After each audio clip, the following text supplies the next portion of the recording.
Subscribe करें और bell दबाएं ताकि कोई खबर रह न जाए।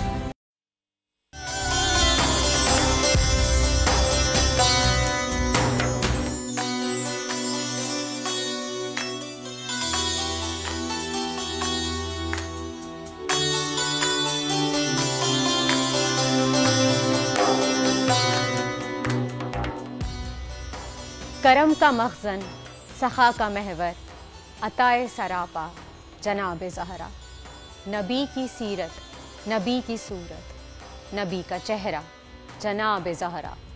रसूल आज़म की पाक दुख्तर, शहीद आज़म की प्यारी मादर, जनाब शेर खुदा की ज़ौजा, जना की मलका जनाब ज़हरा। है गैर मुमकिन के इनके दर से कोई सवाली भी आए खाली। कसीम जन्नत, कसीम कौसर, कसीम दुनिया जनाब ज़हरा। सरापा रहमत, सरापा राहत, सरापा इफ़्फ़त, सरापा अस्मत। रसूल अकरम की दिल की ठंडक, बतूल व अज़रा जनाब ज़हरा।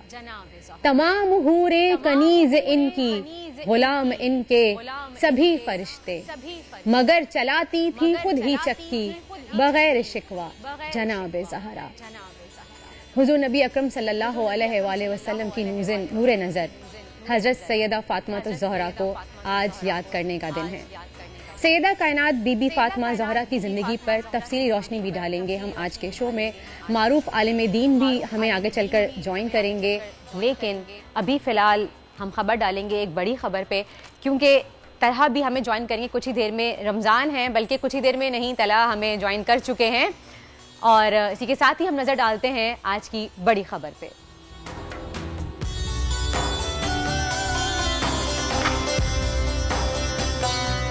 सियासी मंजरनामे में नया ट्विस्ट, रूसी वज़ारत ख़ारजा की वज़ीर आज़म के मौक़िफ़ की तायीद। क्या बयान सुप्रीम कोर्ट में जारी केस पर असरअंदाज होगा?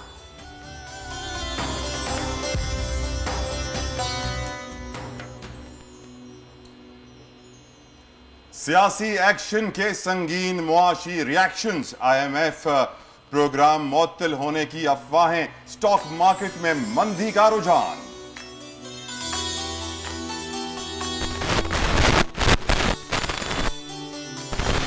रहमतों बरकतों का महीना रमजान, शहर शहर जरूरतमंदों के लिए सजे इफ्तार दरख्वास्त।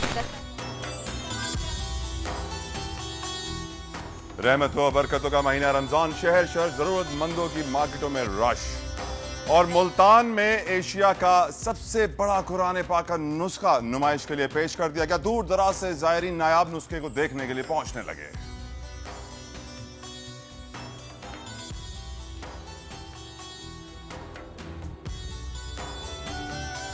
दुनिया बोल है में मैं तलाश होता ही आपको खुशामदीद कहूँगा, सलाम भी करूँगा। And sorry for being late. Warda को मैंने अकेले छोड़ दिया था माजरत के साथ, लेकिन आपको मालूम है इफ्तारी से पहले ट्रैफिक जैम हो जाती है, मुश्किलात हो जाती हैं, जिसकी वजह से लोग फंस जाते हैं। आज तीसरा रोज़ा है, तीसरी रमज़ान मुबारक है, यौम विसाल अम्मा जान फ़ातिमा ज़हरा सलामुल्लाह अलैहा, उनका भी हम जिक्र करेंगे इस शो में। लेकिन पहले कुछ इंपॉर्टेंट न्यूज़, पॉलिटिकल अपडेट्स आप तक पहुँचाएँ। अब असेंबलियाँ तहलील हुए 2 दिन गुजर चुके हैं, PTI सड़कों पर निकल आई है। इंटरिम सेटअप की तैयारियां इस वक्त जोरों पर हैं, सब नए इलेक्शंस की तैयारियों में लगे हुए हैं, लेकिन अब तक यह तय नहीं हो सका कि असेंबलियां तहलील करने का वजीर आजम का इकदाम आईनी था या गैर आईनी। सुप्रीम कोर्ट आज भी इस मामले पर दलाइल सुनती रही, लेकिन अब तक इस हवाले से हतमी फैसले पर कुछ नहीं कहा जा सकता। अलबत्ता कहानी में नया ट्विस्ट आया है। रूसी वजारत खारजा के बयान ने यह ट्विस्ट पेश किया है, जो वजीर आज़म इमरान खान के बैरूनी साजिश के मौक़िफ़ की तायीद करता है। रूसी वजारत खारजा ने अपने बयान में दावा किया है कि वजीर आज़म इमरान खान को रूस की दौरे की वजह से सजा दी गई है, जिसके बाद हुकूमत के खिलाफ बैरूनी साजिश की बहस एक बार फिर जोर पकड़ गई है। दूसरी जानिब अपोजिशन लीडर शहबाज शरीफ ने भी मुतालबा कर दिया है कि अपोजिशन पर बैरूनी साजिश के इल्जाम के सबूत पेश किए जाएं, सबूत नहीं है तो ये बात ना की जाए। ये सारी सूरत हाल सुप्रीम कोर्ट में उस वक्त हुकूमत के हक में जा रही है। अपोजिशन का केस अब मजबूत है, किसका पलड़ा भारी है जानेंगे। मारूफ कानूनदान आरिफ चौधरी हमारे साथ मौजूद है। साहब आप बताइएगा, आप क्या देख रहे हैं, सूरत हाल कहां जाएगी? क्या आदम एतमाद की तहरीक दोबारा आएगी? इस पूरे एक्शन को गैर आईनी करार दिया जाएगा? How do you see the situation Arif साहब? बहुत शुक्रिया। बात बड़ी सीधी है। अगर तो सुप्रीम कोर्ट सिर्फ गई रूलिंग के बारे में कि क्या डिप्टी स्पीकर की रूलिंग दुरुस्त थी या नहीं थी, तो फिर तो मैं समझता हूँ कि हुकूमत का केस है बहुत कमज़ोर। और अगर हुकूमत का ये मौक़िफ़ कि ये बैरूनी साजिश से कनेक्टेड है, ये रेजोल्यूशन जो पेश की गई है, मोशन जो पेश की गई है हाउस में, और इसको अगर सुप्रीम कोर्ट ने इस तरफ तवज्जो दे दी, और जिस तरह आज दो चीज़ें बड़ी इंपॉर्टेंट हुई हैं जो आउट ऑफ कोर्ट हुई हैं, एक तो आई है रूस की तरफ से वजाहत आई है और उन्होंने कहा है कि ये इनकी हुकूमत का तख्ता उलटने या इन्हें वोट आउट करने की through vote of no confidence जो की गई है सारी साजिश या कोशिश, वो अमेरिका के ईमा पर की गई है। और दूसरा यानी पार्लियामेंट हाउस के बाहर यानी सुप्रीम कोर्ट के बाहर जो खड़े होकर बयान दिया है लीडर ऑफ द अपोजिशन ने कि जी अगर हम गद्दार हैं तो फिर इसकी तहकीक की जाए, तो इसकी तहकीक भी करनी ज़रूरी है, क्योंकि अगर इस तरफ मामला चलता है तो फिर वो ख़त भी पेश होगा, उसकी अथेंटिसिटी और फिर जो उसमें मौक़िफ़ इख्तियार किया गया है, जो कहा गया है, उसके मंदरजात जो हैं उसको भी सुप्रीम कोर्ट पढ़ेगी, और फिर उसके अगर डॉट्स मिलते हैं उसके साथ तो फिर उसका असर इस बात पे हो सकता है। लेकिन आज की इस बात की हद तक जितनी ज़्यादा जोर जो दिया गया, वो जो सवाल किए गए वो यही थे कि जी हम तो सिर्फ उसकी कॉन्स्टिट्यूशनल हैसियत की तरफ जाना चाहते हैं, रूलिंग की तरफ। तो वो मैं समझता हूँ कि महज अगर उस कॉन्स्टिट्यूशनैलिटी देखी जाए उस रूलिंग की, तो उसमें हुकूमत ज़्यादा मजबूत नज़र नहीं आती। उसकी वजह यह है कि जब हाउस का इजलास इस मकसद के लिए बुलाया गया हो तो वोट ऑफ नो कॉन्फिडेंस के लिए, तो इतना बड़ा इख्तियार किसी के पास नहीं है, स्पीकर के पास के अबव द कॉन्स्टिट्यूशन के वो ये करे। वो प्रोसीजर का मामला और होता है, लेकिन ये तो बहुत बड़ी कॉन्स्टिट्यूशनल बात है और इसको कॉन्स्टिट्यूशनल ब्लंडर भी कहा जा सकता है अगर खुदा, क्योंकि मैं इस तरह के लफ्ज़ जो है वो स्पीकर के मुतल्लिक या लीडर ऑफ द अपोजिशन के मुतल्लिक जिसे गद्दारी या इससे ट्रीजन कहते हैं, उस तरह के लफ्ज़ मैं समझता हूँ नामुनासिब है, और ना ही ये कोशिश करनी चाहिए। जितना कुछ जोर दिया जा रहा है ना, वो एक बड़ी मुगालता आमेज दलील दी जा रही है कि क्या ये सारे के सारे।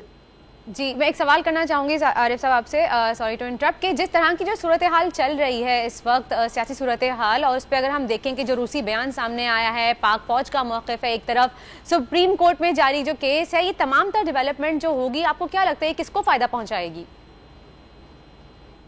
देखिए, ये आज की ये जो बाहर की डेवलपमेंट्स है ना, जो सुप्रीम कोर्ट से बाहर, मैं समझता हूँ रूसी वज़ीर ख़ारजा का बयान और इसका मुतालबा खुद लीडर ऑफ द अपोजिशन का, ये हुकूमत के मौक़िफ़ को बहुत ज़्यादा तक़वियत देती है। चूँकि अभी मामला महज अगर रूलिंग के ऊपर फैसला कर दिया जाए तो मामला ख़त्म नहीं होता, चूँकि सीरियस इल्ज़ाम जिसकी तरह मैं इशारा करना चाहता हूँ, बड़ा क्लियर करना चाहता हूँ, जो ये दलील दी जा रही है कि जी क्या सारे के सारे मेंबर्स जो हैं वो इस साजिश में मुलव्वस है, ऐसा नहीं है।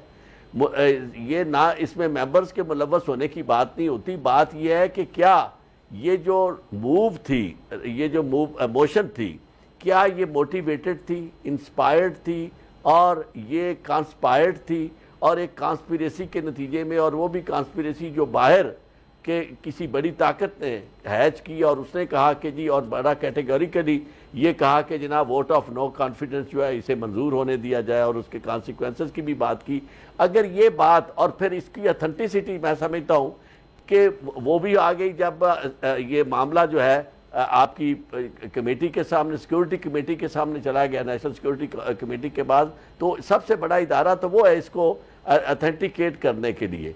तो मैं समझता हूँ कि ये चीज़ अगर इस तरफ चली जाती है और तहकीकात का दायरा अगर वसी हो जाता है तो उसमें फ़ायदा जो है हुकूमत को है। लेकिन मैं समझता हूँ मुल्की सतह पे भी ये बात डस्ट सेटल होना ज़रूरी है, क्योंकि आज अगर सिर्फ ये फैसला कर दिया जाता है कि रूलिंग जो है वो अनकॉन्स्टिट्यूशनल थी, बाकी सर्कमस्टांसेस को नहीं देखा जाता, तो उसके नतायज भी बहुत संगीन ऐसे नजर आ सकते हैं, एहतजाज हो सकता है। गुजारिश आरिफ साहब मेरी ये है कि पाकिस्तान की तारीख में कितनी बार गैर आईनी इकदाम किए गए हैं, क्या कोई बड़ी सजा उस वक्त दी गई है और क्या उस वक्त भी इतना ही टेंशन, इतना ही शोर मचाया गया था जितना इस वक्त मचाया जा रहा है? क्योंकि बहुत सारे लोग ये भी कह रहे हैं कि इमरान खान वजीर आजम पाकिस्तान ने जो इकदाम किया है ये सिविल सुप्रीमेसी की तरफ जा रहा है, क्योंकि ये गैर आईनी इकदाम पहले हमेशा वर्दी वाले करते थे, अब सिविलियन लीडर ने किया है। नहीं, मैं आपको एक अर्ज करता हूं कि ये बात एक लिहाज से तो काफ़ी वजनी है कि भाई आपने अगर कहते हैं कि जी गैर इंतखाबात दुरुस्त नहीं है तो इंतखाबात की तरफ जाएं, लेकिन इंतखाबात की तरफ जाने की बजाय कोशिश अपोजिशन की ये है कि जनाब वो जो एजेंडा उनका है वो ये है कि इंतखाबात को मैन्यूवर करना चाहते हैं, मैनेज करना चाहते हैं, और उस मैनेज करने के लिए उन्हें गवर्नमेंट चाहिए, और गवर्नमेंट लाने के बाद वो तरामीम जो थी जो पार्लियामेंट के ज़रिए की गई, जो यानी इंतखाबात को साफ और शफाफ बनाने के लिए यानी उनका एक्सपेट्रिएट का वोट है या मशीन का इस्तेमाल है, इसे वो ख़त्म करना चाहते हैं। क्योंकि मौजूदा सूरत हाल में वो ये समझते हैं कि अगर ये इलेक्शन में हम जाते हैं तो उनको नुकसान है, और ख़ास तौर पे ये जो बयानिया बिक रहा है इमरान खान का एंटी अमेरिका, ये भी उन्हें सूट नहीं करता। तो वो हर सूरत में ये चाहते हैं कि इलेक्शन जो है इससे पहले गवर्नमेंट उनके पास हो ताकि वो अपनी अंदाज से मीडिया को इस्तेमाल कर सकें। कोई यही कह रहा है कि सब चाहते हैं कि उनका सेटअप आए ताकि इलेक्शंस में उनके लिए आसानी हो। धांधली की बातें हो रही है कि जिसकी पावर होगी, जो प्राइम मिनिस्टर होगा, उसके सेटअप से धांधली होगी और इलेक्शन जीतना आसान हो जाएगा। और यकीनन आइन की धज्जियां बिखेरी गई, अखलाकियात की धज्जियां बिखेरी गई, कहना था हमजा शहबाज का बरदार। लेकिन वैसे ये बात बहुत कंफ्यूजिंग भी है कि जब तक सिचुएशन इनके कंट्रोल में थी तब तक हर चीज़ नॉर्मल थी, सब लोग न्यूट्रल थे, और जहाँ पे इनको लग रहा है कि अब ओके फाइन कुछ कंफ्यूजन का शिकार हो रहे हैं, बॉल इनके कोर्ट में नहीं है, तो हर जगह सवाल उठाए जा रहे हैं, उंगलियां भी उठाई जा रही हैं।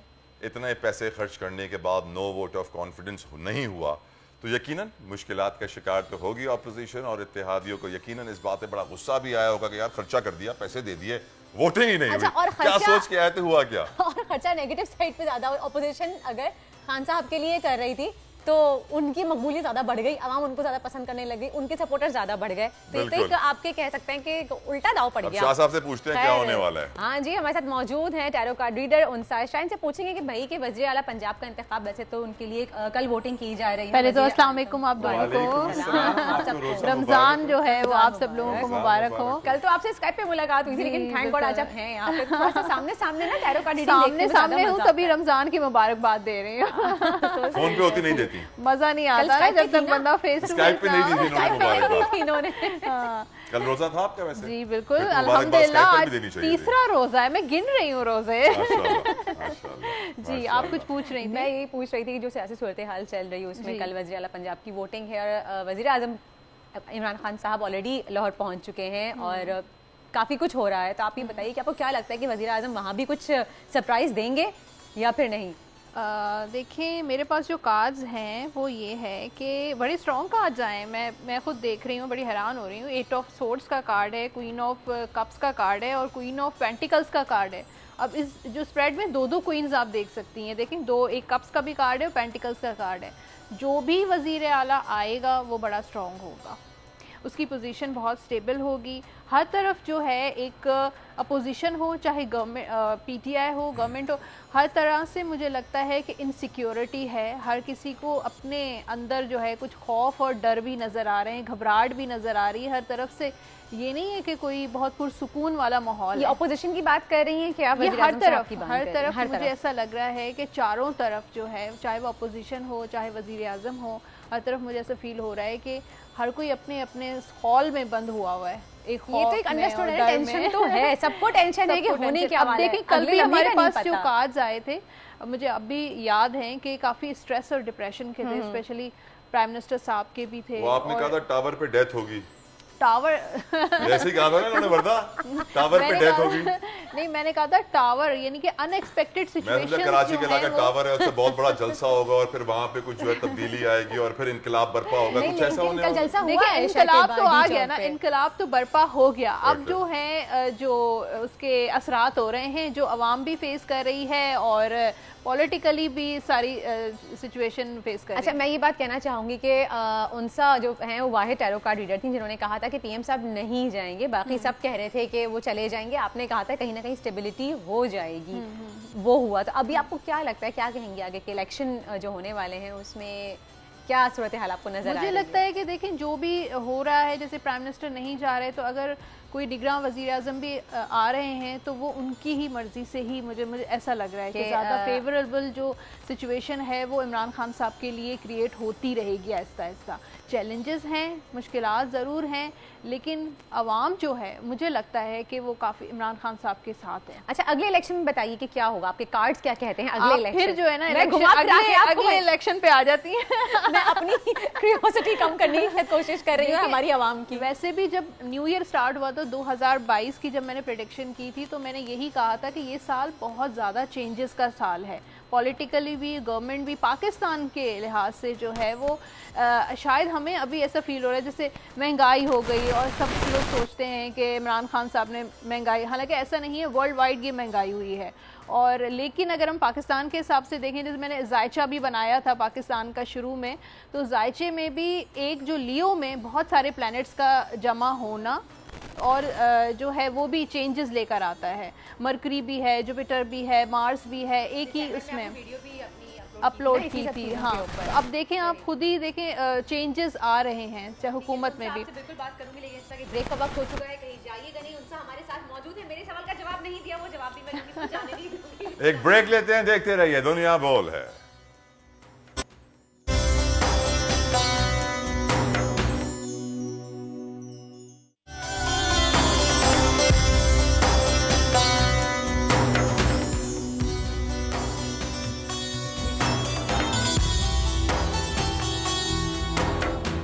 वेलकम बैक टू दुनिया बोल है। हमारे साथ मौजूद हैं टैरो कार्ड रीडर उनसा शाह और अब हम उनसे पूछ लेंगे थोड़े मुश्किल सवाल। बताइए उनसा शाह, आसिफ अली जरदारी के लिए मुस्तकबिल कैसा नजर आ रहा है आपके टैरो कार्ड्स को?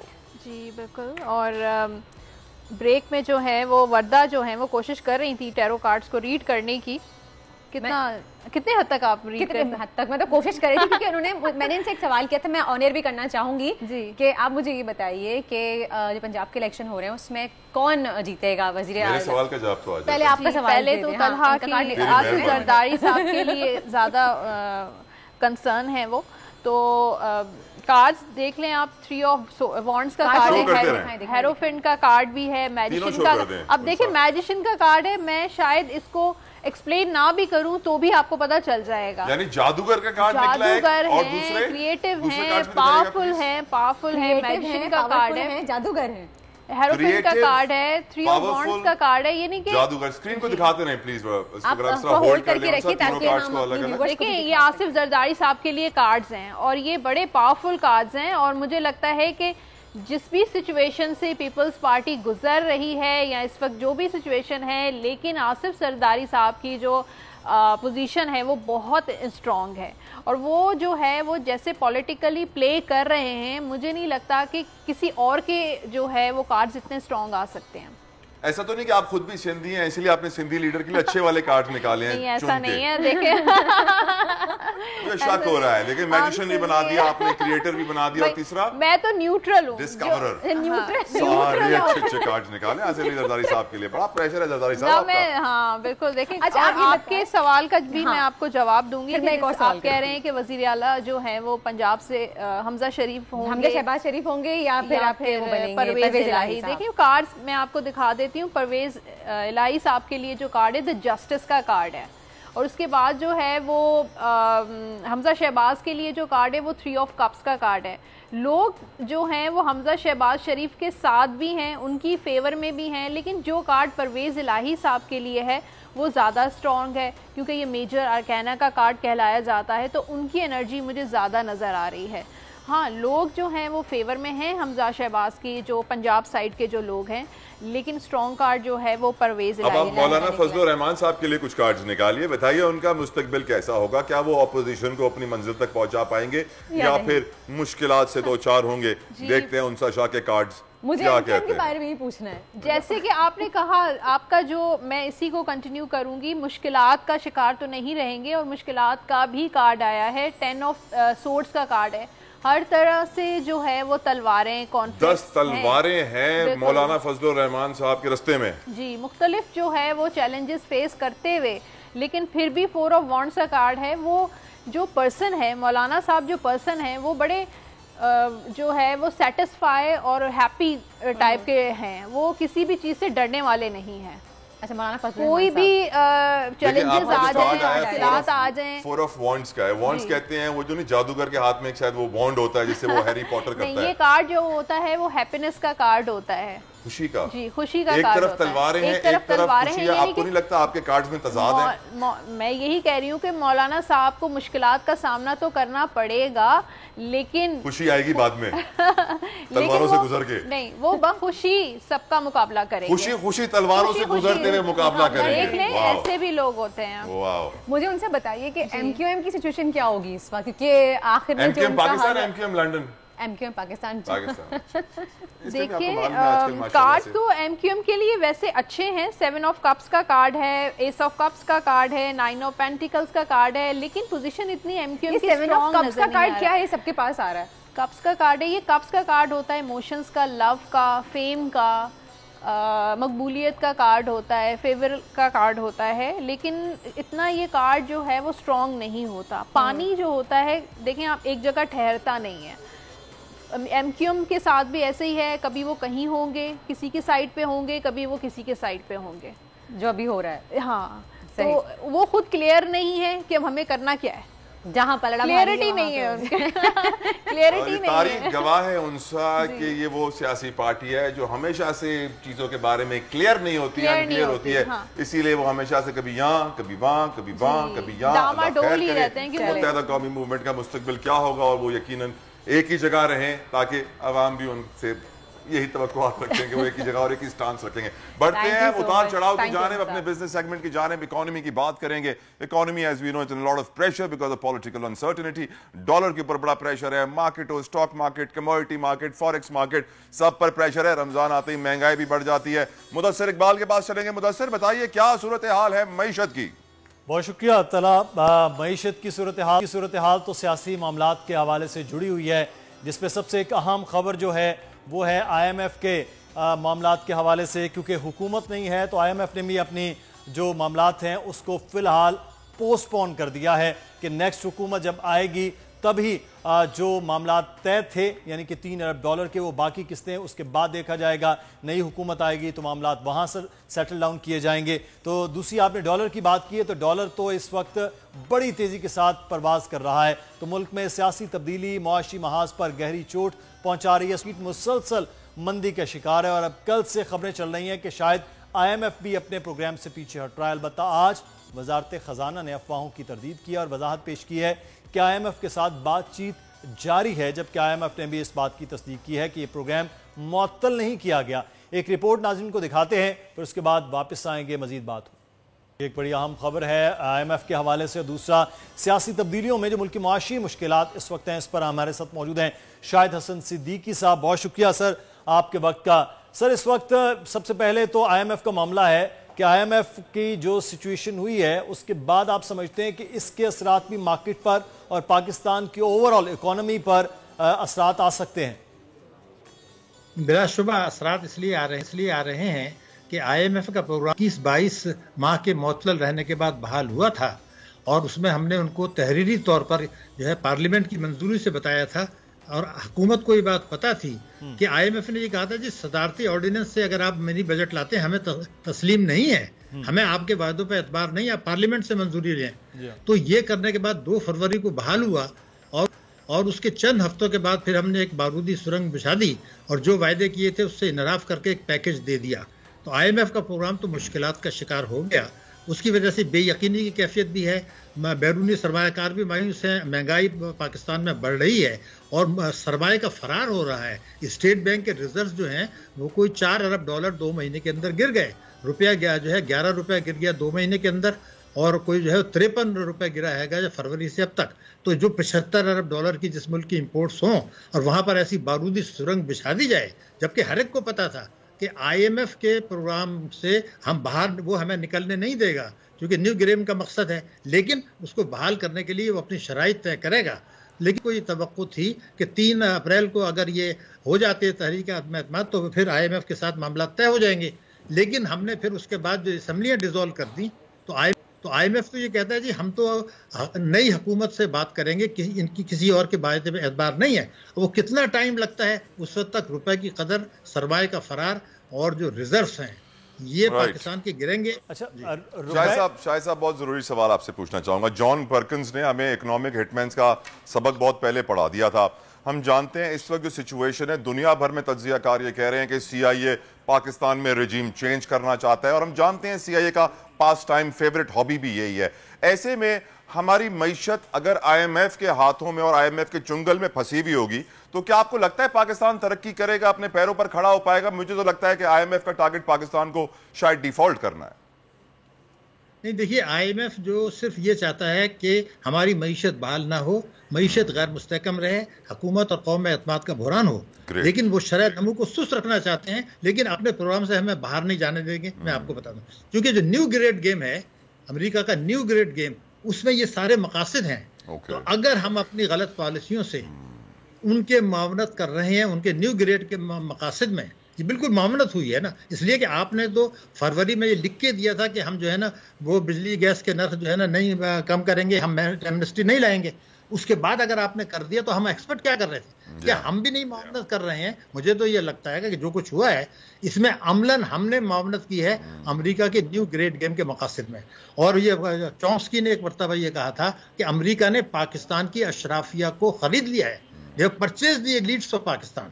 तो अगर ऐसे फैसले आते हैं जिसकी तोहजी मुमकिन नहीं है, तो फिर एक सवाल तो ये पैदा होगा कि भाई आपको क्या, हुकूमत को और स्टेट बैंक को पता नहीं था कि मईशत की इस वजह जो सूरत हाल है, किसी छोटे से छोटे मुल्की झटका, किसी छोटे से छोटा बैरूनी झटका उसको संभालने की सकत नहीं रखता। ये सबको पता था।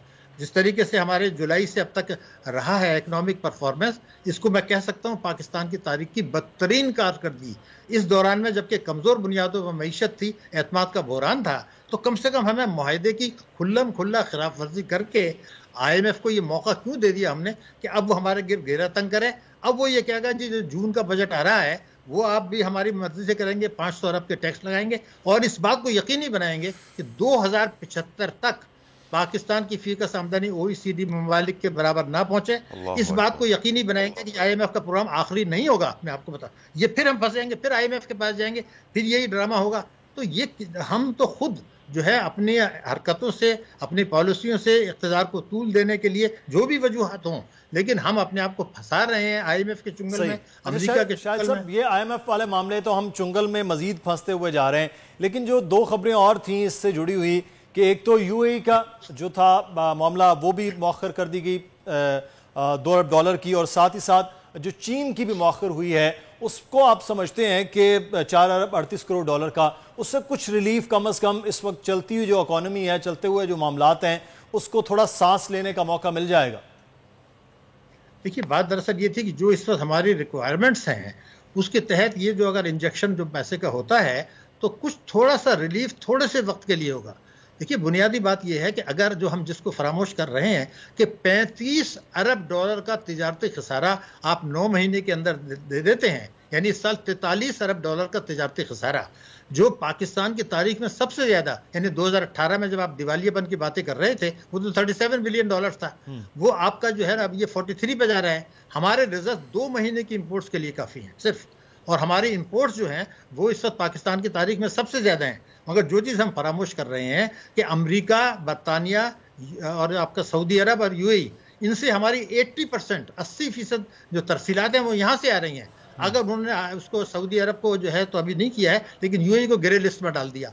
अमेरिका में जो हमारी 3 बड़ी बैंक थी उनको वो अमलन उनकी जो है वो बंद हो गई हैं, उनके ऊपर 2 के ऊपर जुर्माना हो गया है। तो हमारे गिर्द एक घेरा तंग इसलिए किया जा रहा है कि हमने जो गलती की कि बरामदात को फरामोश किया और 94 बिलियन डॉलर्स की दर रेमिटेंसेज इस हुकूमत के दौर में आ गई, जो पाकिस्तान की तारीख में रिकॉर्ड है। 80% जो है वो 4 मुल्कों पर है जिन पर अमेरिका असरअंदाज हो सकता है। तो हम तो अपने गिर्द खुद एक गर्दन के गिर्द घेरा तंग कर रहे हैं, ये कोई मामूली बात नहीं है। एक चीज में यहाँ शाहिद हसन सिद्दीकी साहब, कुछ प्रोग्राम्स ऐसे थे जो पीटीआई की हुकूमत ने शुरू किए जो डायरेक्टली लिंक थे, जिसमें एहसास प्रोग्राम है और बैंकों के कर्जों का है, कामयाब जवान है, जिसपे इतराज़ भी किया गया था IMF की जानिब से। तो आप समझते कि इस जाने के बाद स्टेट बैंक इन तमाम जितने भी बैंक्स हैं उनको ये जारी रखेगा कि ये कम से कम इस माली साल में ये तमाम प्रोग्राम्स जारी रहें, ऐसे ही चलते रहें, या हुकूमत के जाने के बाद ये प्रोग्राम्स भी ख़त्म हो सकते हैं? नहीं, देखिए ऐसा है कि स्टेट बैंक को तो अब आपने ऑटोनॉमी दे दी है, वो जो भी फैसले करेंगे IMF की मुशावरत से करेंगे, वो साहब वहीं आए हैं। लेकिन हमारी मईशत को वो कमज़ोर करना चाहते हैं, वो ये नहीं चाहते हैं कि खुदा न खास्ता ऐसी सूरत हाल हो जाए कि फिर बाद में जो अमरीकी मकासद हैं उसमें हम मुआवनत ही ना कर सकें। एहसास प्रोग्राम जो है वो कभी भी पाकिस्तानी अवाम के लिए गदागरी से नहीं निकाला जा सकता। एक बुनियादी नुक्ता बताते हैं कि भाई आपने जो इतना बड़ा प्रोग्राम रख लिया है तो आप उसमें से 50 अरब डॉलर अलग कर लें और छोटे छोटे लोगों को, प्लम्बर, कारपेंटर, इलेक्ट्रिशियन को 200 अरब के कर्जे दें, वो रिस्क कमाएं और 50 अरब डॉलर एहसास प्रोग्राम से दें, और अगर वो कर्जे अदा करते हैं तो वो माफ हो जाएगा। यानी सो सॉरी टू इंटरप्ट, लेकिन एक सवाल आपसे यहाँ पे एडिशनल करूंगा चाहूंगा कि वक्त हमारे पास कम है।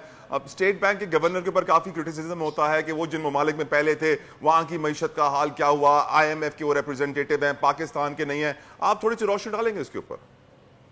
देखिए, IMF की पिछली बातें छोड़ दें, स्टेट बैंक ऑफ पाकिस्तान के गवर्नर ने कुछ ऐसे और फैसले इक़दाम किए हैं जिसमें पाकिस्तान की मईशत में बर्बादी में स्टेट बैंक का बहुत बड़ा किरदार है। ये क्या ज़रूरत थी जो मार्च से जून तक जो आपने डिस्काउंट रेट कम किया, जो दुनिया की तारीख में सबसे ज़्यादा था, और सस्ती शरह सूद पर कर्जे देके गैर ज़रूरी इम्पोर्ट्स करा दी। मगर इनके ऊपर एक बहुत बड़ा इल्ज़ाम और है, मैं आपको बता दूँ, रिकॉर्ड पर है ये। उन्होंने स्टेट IMF को एक एग्रीमेंट बना के दिया कि जी ये हमारी ऑटोनॉमी का ड्राफ्ट है, वो पाकिस्तान की तरफ से उनको पेश कर दिया। वो जो ड्राफ्ट दिया गया गवर्नर स्टेट बैंक की तरफ से वो आईन पाकिस्तान से मुतसादिम था। तो सवाल ये पैदा होता है कि अगर आप ऑटोनॉमी का मतलब ये तो नहीं है कि आप हुकूमत पाकिस्तान को नजरअंदाज करके पाकिस्तान की आइन को भी नजरअंदाज कर दें। यहाँ तो एहसास नहीं है। अगर ये हम तस्लीम करते हैं कि उन्होंने जो ड्राफ्ट दिया वो आइन के खिलाफ था, तो उस केस को दबाने की क्या जरूरत थी? ऑटोनॉमी का मतलब ये तो नहीं है कि महादर फिर आज़ाद हो गए। मैं इन गवर्नर साहब के मुतालिक ये नहीं कहता कि बाहर उन्होंने क्या किया। मैं सबूत दे सकता हूं कि पाकिस्तान में उन्होंने जो कुछ किया है वो तबाही, बर्बादी, इख्तियारात से तजावुज और गलत आदत शुमार कौम के सामने। तो पाकिस्तान की मईशत में सबसे ज्यादा मॉनिटरी मामला थे जो स्टेट बैंक से चलती रही है। बहुत शुक्रिया शाहिद हसन सिद्दीकी साहब, आपके वक्त का तला। सियासत के मामलात ने मईशत को भी फिर गर्दाब में ले लिया है और बड़ा सख्त किस्म का।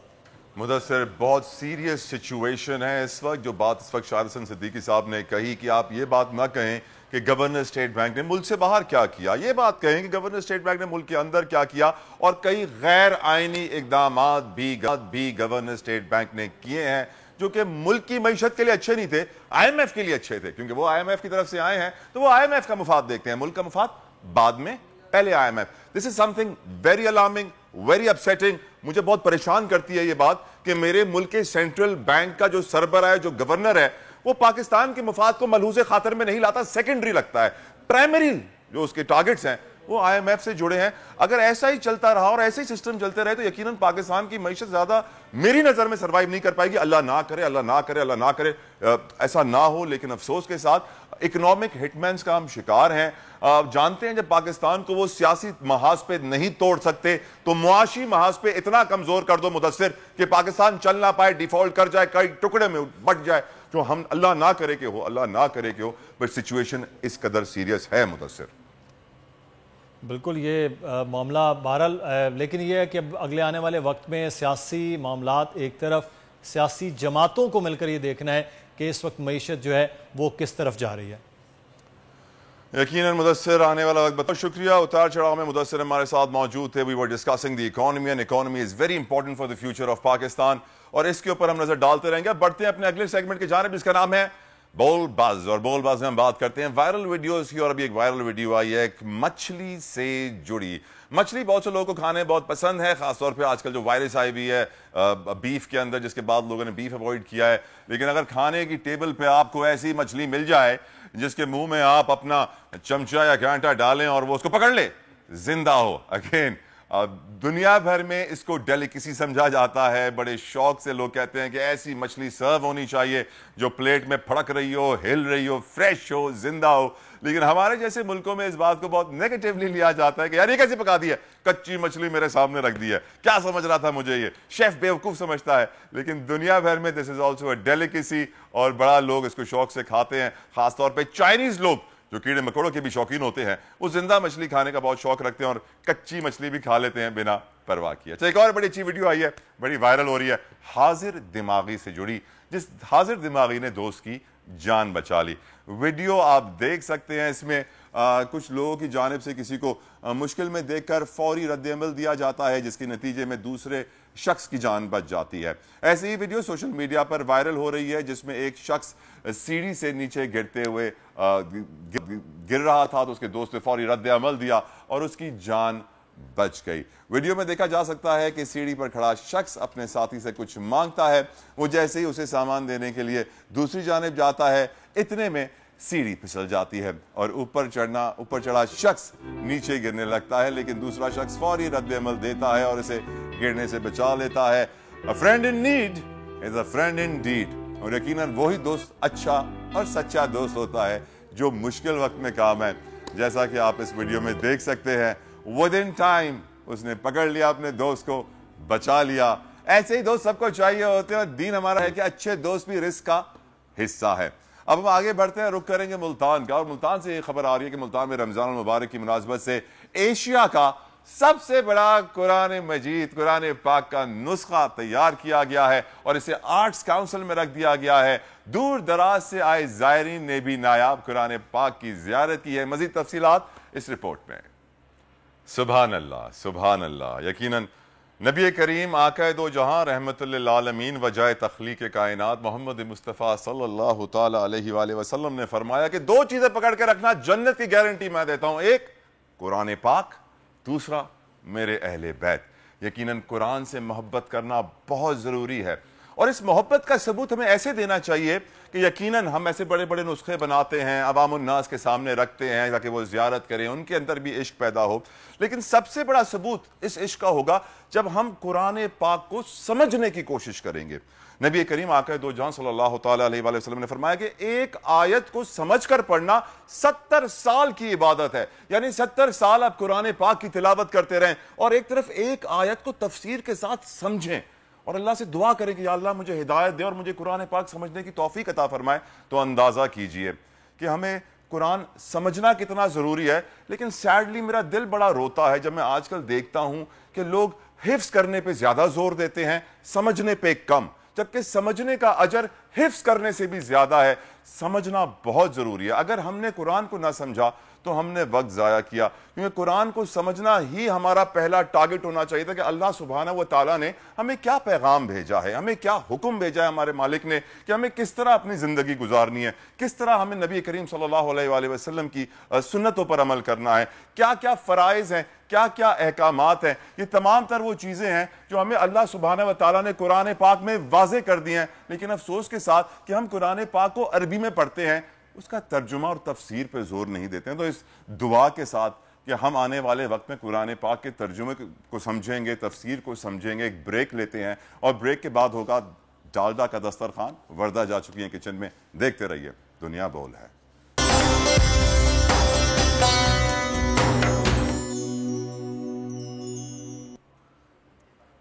वेलकम बैक टू दुनिया बोल है। आज एक बहुत बड़ा दिन है, आज तीसरी रमज़ान है और आज यौम विसाल है अम्मा जान फातिमा ज़हरा सलामुल्लाह अलैह का। हमारे बुजुर्ग बताते हैं कि जितने भी औलिया गुजरे हैं, जब भी वो अम्मा जान का जिक्र करते थे तो हमेशा दिल पे हाथ रख के सर झुकाते थे, क्योंकि उनका अदब इतना है, एहतराम इतना है। नबी करीम सल्लल्लाहु ताला अलैहि वसल्लम आका दो जहां रहमतुल्लिल आलमीन के दरबार में जिब्रील अमीन अलैहिस्सलाम आते थे, मीकाईल अमीन अलैहिस्सलाम आते थे, बड़ी बड़ी हस्तियां आती थी, अबू बकर सिद्दीक रजी अल्लाह तआला अन्हु, उमर फारूक रजी अल्लाह तआला अन्हु, उस्मान गनी रजी अल्लाह तआला अन्हु, बहुत बड़े बड़े लोग आते थे। लेकिन आका दो जहां वजह तख्लीक कायनात कभी किसी के लिए खड़े नहीं हुए। खड़े हुए तो सिर्फ अपनी प्यारी लख्ते जिगर हमारी अम्मा जान फातिमा ज़हरा सलामुल्लाह अलैहा के लिए, जब भी आती वो खड़े हो जाते। हमें स्टूडियो में ज्वाइन किया है मुफ्ती मोहम्मद नवीद अब्बासी साहब ने, साथ साथ हाफिज़ रिजवान घुमन साहब भी हमारे साथ मौजूद हैं। और ये इफ्तारी का वक्त करीब आता जाता है, आप दोनों का बहुत बहुत शुक्रिया, आपने अपना कीमती वक्त हमें दिया। यकीनन आज हमारी खुशकिस्मती है कि हम अपनी माँ का जिक्र कर रहे हैं और उनकी शान दुनिया के सामने रख रहे हैं, क्योंकि ये मौका बहुत कम लोगों को मिलता है। हम तफसीलन डिस्कशन करेंगे, लेकिन पहले मैं आपको ले चलता हूँ इस वक्त वर्दा के पास। वो इस वक्त डालडा के दस्तरखान पे मौजूद हैं और कुछ पका रही हैं। जी वर्दा, बताइए।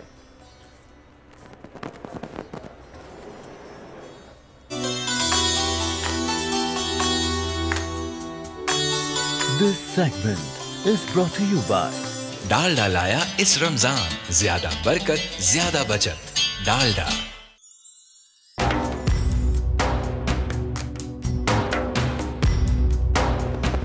जी आप देख सकते हैं मैं इस वक्त आ गई हूँ डालडा के दस्तरखान में, क्योंकि इफ्तारी का वक्त करीब आ रहा है और मेरी सारी बहनें, मेरी माएँ कोशिश कर रही होंगी कि इफ्तारी में हम कुछ ना कुछ नया बनाए अपनी फैमिली के। और सुमैया भी मेरे साथ मौजूद है। अस्सलाम वालेकुम। वालेकुम व्यूअर्स, और एक दफा फिर वर्दा लेकर आई है बड़ी जबरदस्त, क्योंकि मुझे इंग्रेडिएंट्स बड़े जबरदस्त लग रहे हैं। आज वाकई रेसिपी बहुत मजे की। लेकिन सुमैया आज जैसे कल आपने मेरी हेल्प की थी ना ठीक ठाक काफी किस्म की, अब मैं सोच रही हूँ कि मैं सुमैया से बनवाऊंगी और मैं गाइड करती रहूंगी आपको। गलत हो गया हेल्प करना। नहीं, घर में भी हम करते हैं, करेंगे। क्या बना रहे हैं हम आज? हम डालडा के दस्तरखान में बना रहे हैं बहुत ही मजेदार सी चना चाट, लेकिन हम बना रहे हैं काले चनों के साथ। अच्छा, काले चनों की खास बात यह है कि एक तो आप इसको रोटी से भी खा सकते हैं जब इसकी ग्रेवी के साथ थोड़ा सा आप बनाते हैं, और वैसे चाट तो काला चना चाट तो अपने लिए एक अलग ही अपने आप में एक बहुत मजे की होती है ना। आप स्टार्ट करेंगी? बिल्कुल बिल्कुल। चलें, आप इसको जब तक क्लिंग फिल्म खोलें, सबसे पहले हम एक पॉट ले लेते हैं जिसमें मुझे बनाना है। अच्छा, ये मैं बनाऊंगी मसाले वाली ना थोड़ी सी, तो इसके पहले कई तरह के बनते हैं, कई तरह के मुख्तलिफ किस्म के बनते हैं। एक तो बाजफा होता है कि पूरा मसाला आप भून लेते हैं इसमें और फिर मसाला ऐड करके दही डालते हैं। मैंने खुद काफ़ी चैनल्स पे डिफरेंट तरीके से बनाना सिखाई है, लेकिन आज बिल्कुल अलग तरीके से बनाने वाली हूँ। सबसे पहले हम पैन गरम कर लेंगे, जो भी पैन आप ले रहे हैं उसमें मैं ऐड करूँगी, बल्कि आज मैं डालडा पॉमेज ऑलिव ऑयल में बनाऊँगी, क्योंकि काले चने जो हैं वो कहा जाता है जब आप डाइट पे हैं तो भी आप खा सकते हैं, और हेल्थ पॉइंट ऑफ व्यू से भी बहुत अच्छे होते हैं, हेल्दी होते हैं, आपको मोटा नहीं करते। और ऑलिव ऑयल तो बेस्ट है आपकी हेल्थ के लिए। ऑलिव ऑयल बेस्ट है, तो इस वजह से मैं आज यूज कर रही हूँ डालडा का पॉमेज ऑलिव ऑयल।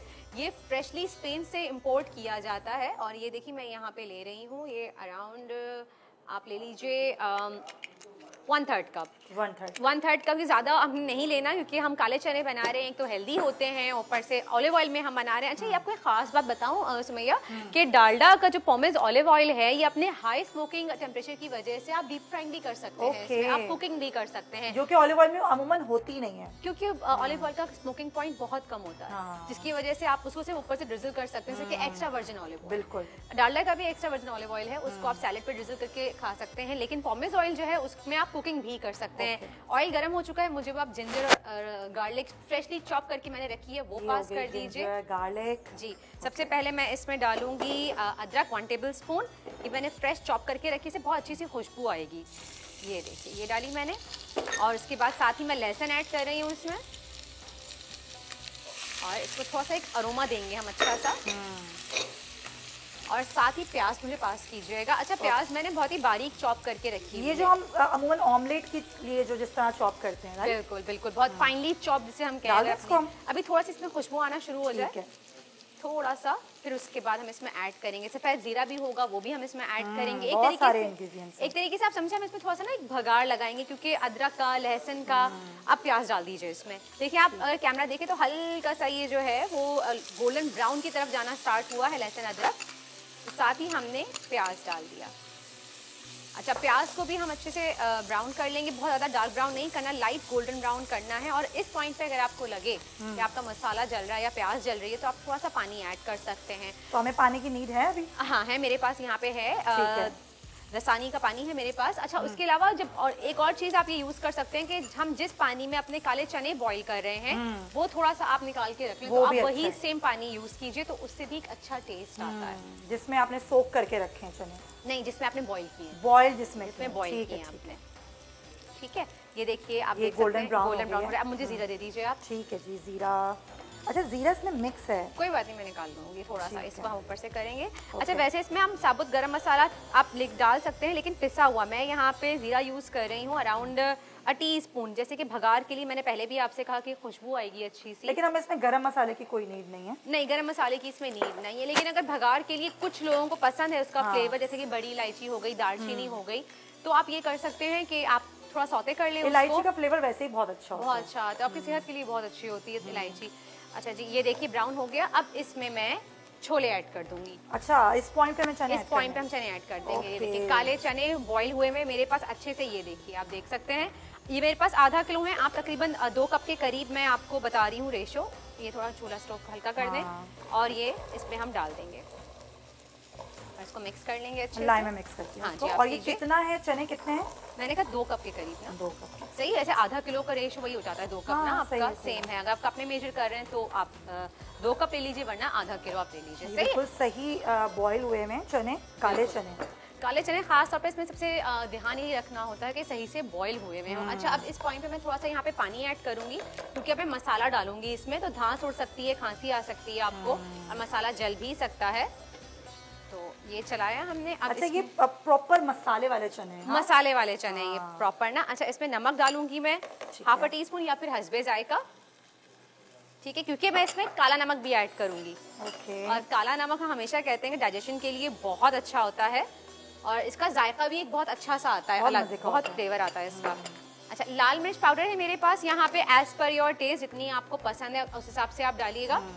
सही है, लाल मिर्च डाला मैंने यहाँ पे ½ टीस्पून डाला है, हीपफुल। हल्दी डालूंगी मैं इसमें ½ टीस्पून। आपको लग तो नहीं रहा गले में? नहीं। अच्छा तो ये सारा मसाला इसमें जा रहा है, और धनिया पाउडर भी है 1 टीस्पून।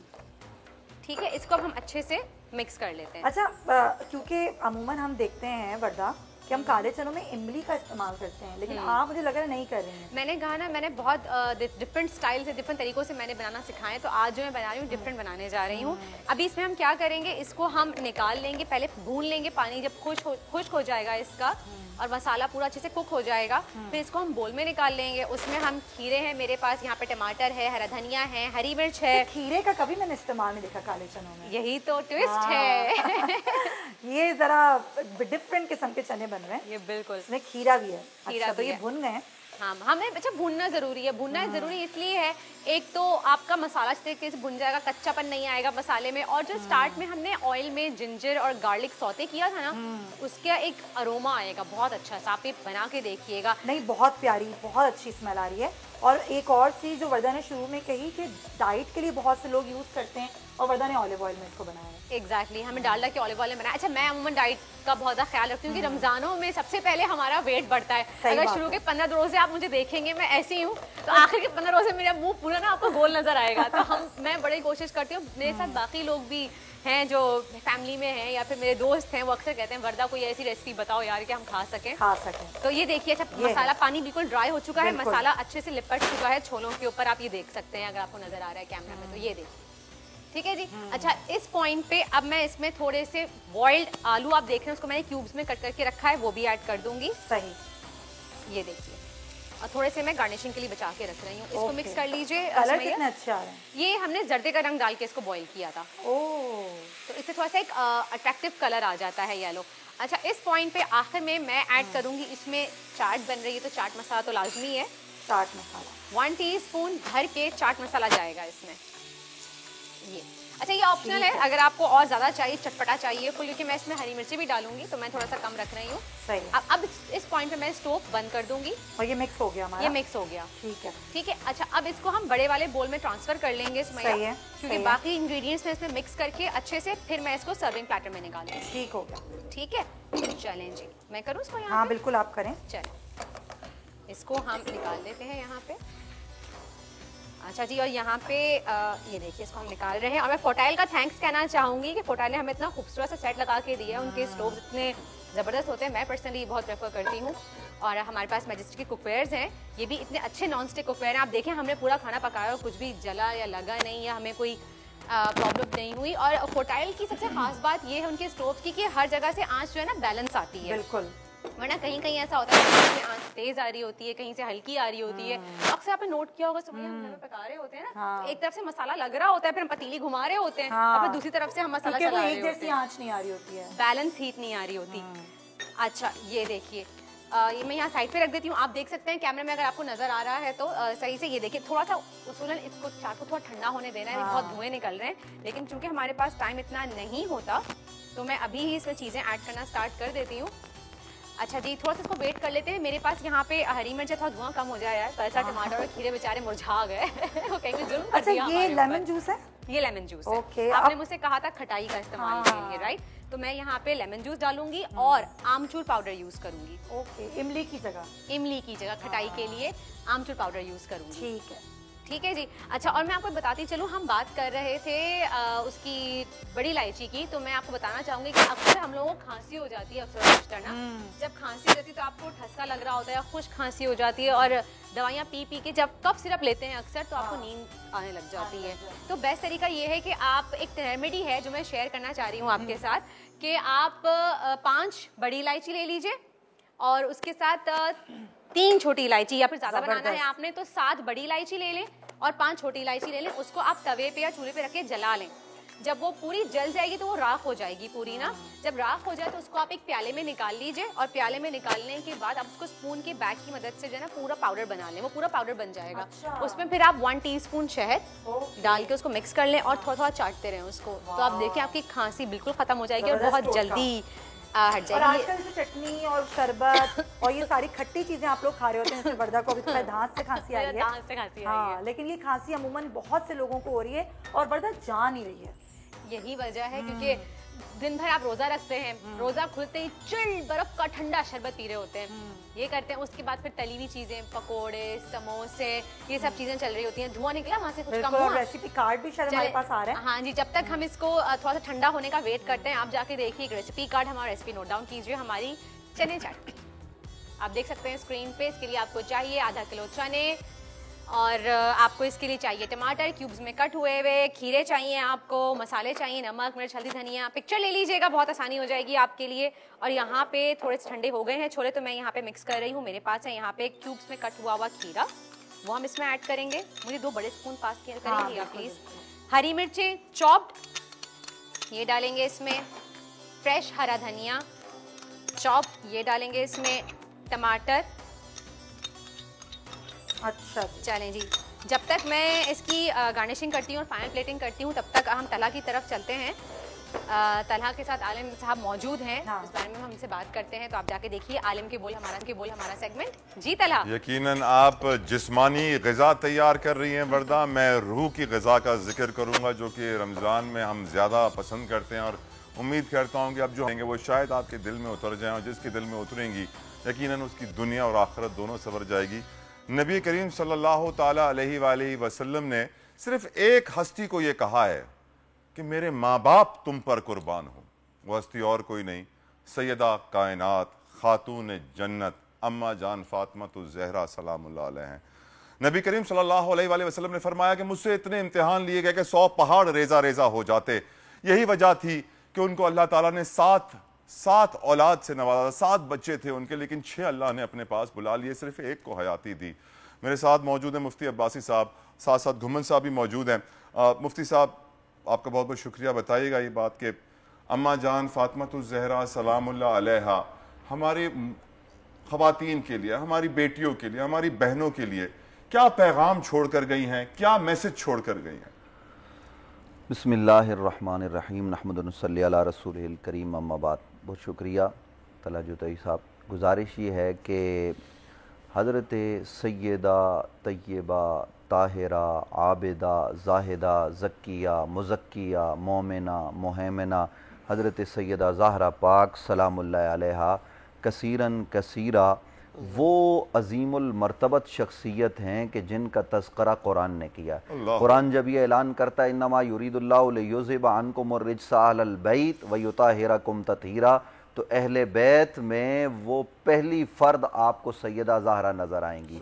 कुरान मजीद फ़ुरक़ान हमीद ने ऐलान किया इन्ना आतैना कल कौसर फसल्लि लिरब्बिका वन्हर। ये जो कौसर का ऐलान हुआ, जब नबी अलैहिस्सलाम के शहज़ादों का विसाल हुआ तो माज़अल्लाह लोगों ने कहा कि मोहम्मद सल्लल्लाहु अलैहि वसल्लम की अब तो नस्ल आगे नहीं बढ़ेगी, वो जुमले में इस्तेमाल नहीं कर सकता जो काफिरों ने कहे। तो अल्लाह रब्बुल आलमीन ने कहा उन दुश्मनों की नस्ल कट गई, लोगों की औलाद तो बेटों से आगे बढ़ती है, मुस्तफ़ा तेरी नस्ल सैयदा ज़हरा से आगे बढ़ेगी। आज आप देखिए कि इन्ना आतईना कल कौसर का वो जो मुज़्दए जां फ़िज़ा है, उसकी किरणें आपको कायनात आलम में हर जगह नजर आएंगी। हर जगह आपको सैयदा ज़हरा की जो औलाद है वो मिलेगी, और वो औलाद नबी की औलाद है।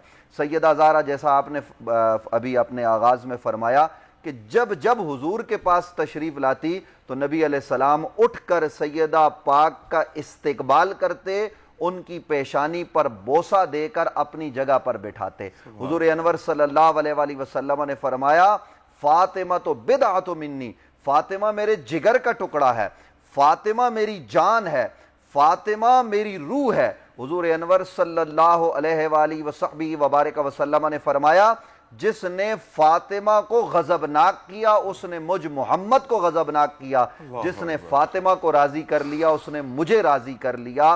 सैयदा ज़हरा पाक सलामुल्लाह अलैहा कसीरन कसीरा, जिनके आंचल को कभी मेहरो माँ ने न देखा, वो सैयदा आप देखिए कि नबियों के सरदार की बेटी हैं, वलियों के सरदार की जोजा हैं, और हसनैन जो जन्नत के जवानों के सरदार हैं उनकी माँ है।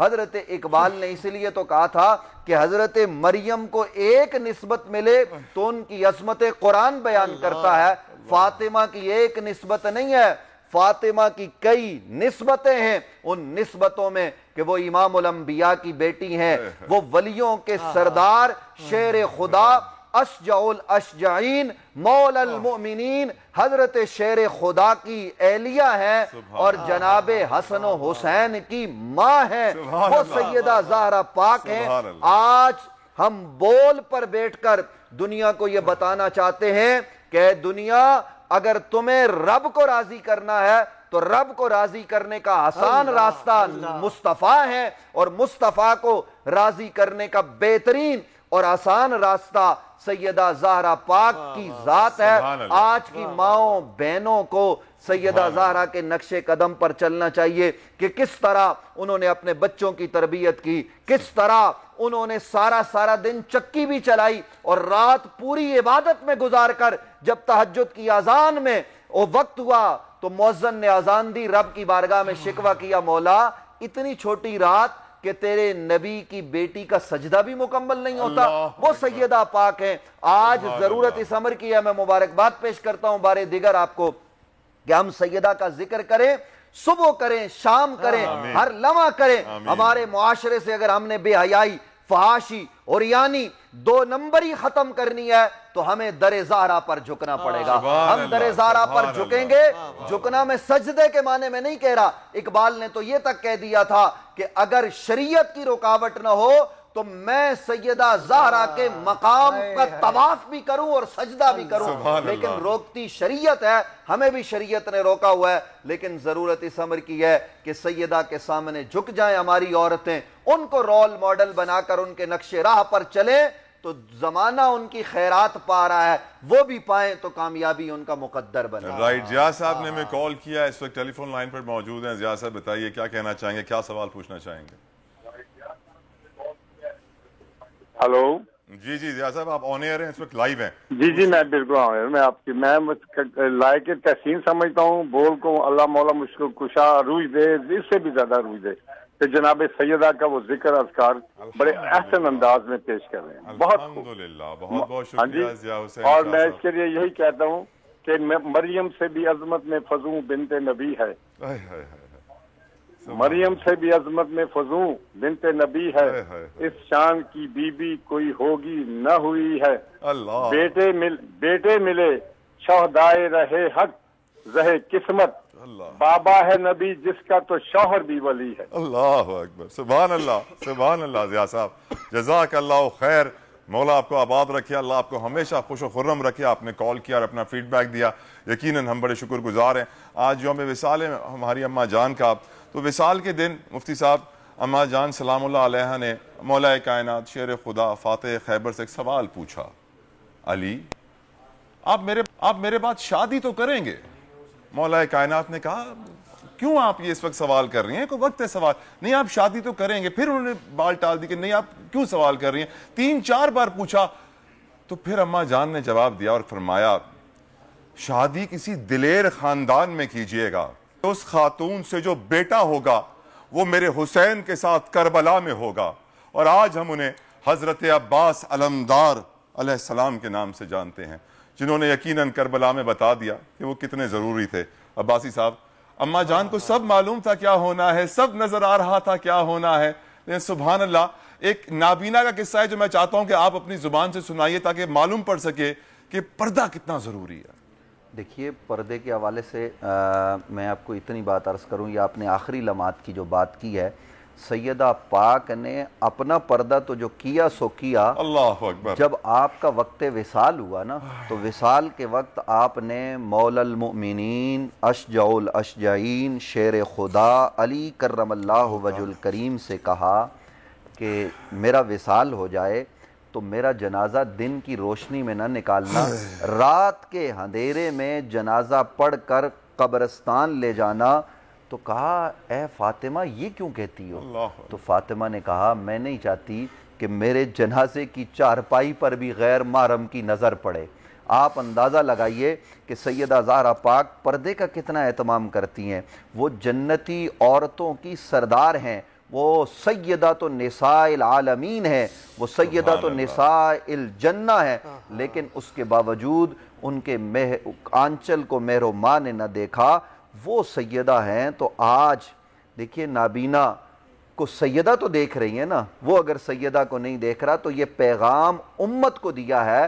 कुरान मजीद फुरकान हमीद ने जो खिताब किया ना, या अय्युहन नबी कुल्ले अज़वाजे का व बनाते का व निसाइल मुमिनीन, ये जो खिताब है कि ए नबी आप अपनी बीवियों से कहें, अपनी बेटियों से कहें, मोमिन औरतों से कहें कि वो चादरों से पर्दा करें।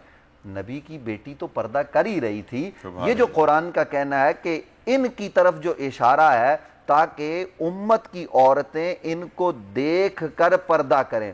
मैं आपसे ये पूछना चाहता हूँ, मुझे बताइए कायनात में, और ये मैं इत्तेफाकी बात बता रहा हूँ, ये कोई अनहोनी बात नहीं है, कि सैयदा पाक हजरत हव्वा से लेकर कयामत तक जितनी औरतें आएंगी उन औरतों में सबसे अफजल, सबसे अरफा, सबसे आला, सबसे बुलंद रुतबे पर सैयदा ज़हरा पाक फाइज हैं। वो अपनी माँ से भी दर्जे में अफजल हैं, और ये होता रहता है। सुभान अल्लाह। तो सैयदा ज़हरा पाक सलामुल्लाह अलैहा कसीरन कसीरा इतने बुलंद रुतबे पर हैं, लेकिन आप देखिए शोहर की खिदमत भी है, शोहर के लिए खाना भी तैयार किया जा रहा है, बच्चों की खिदमत भी है, और पर्दा भी है।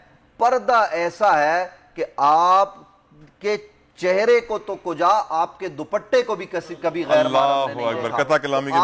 आज हमारी औरतों को इस तरफ जरूर तवज्जो करना। बेशक। मुफ्ती साहब, हमें नजम साहब ने कॉल किया कराची से।